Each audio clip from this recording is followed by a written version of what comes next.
Hey y'all, today we are going to talk about 1 Samuel 16.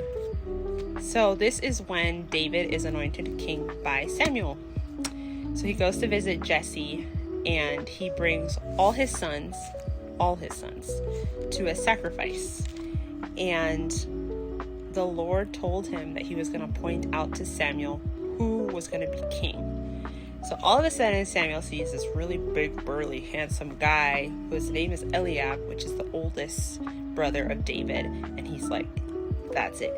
That's him. That's gotta be him. And the Lord's like, nope, that's not him.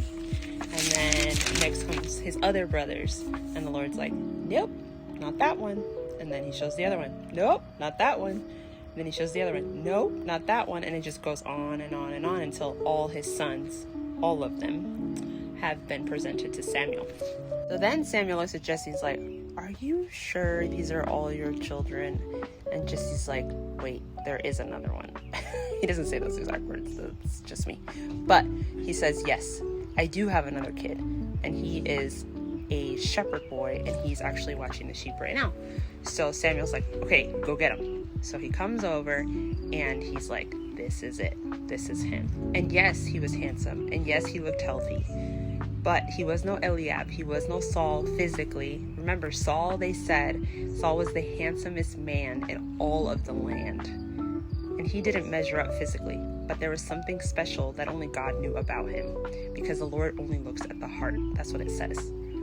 And so, I want to encourage you that if you feel unfit, if you feel unqualified, if you feel less than other people just because you don't have this, that, etc., all to say, if you are not where you want to be, if you think that you are not qualified because you have a speech impediment, because you are self-conscious, because you doubt the things that God can do with you just because of some X, Y, and Z, I just want to let you know that God does not care about that. And he will use that for his glory. The same way that he used Moses' stutter for his glory. The same way that he uses David, although he does not look physically like everybody else, he was the one of, if not the greatest king in Israel.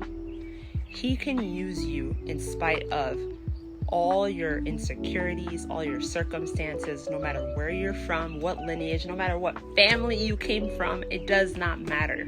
If God is going to use you, you better be ready.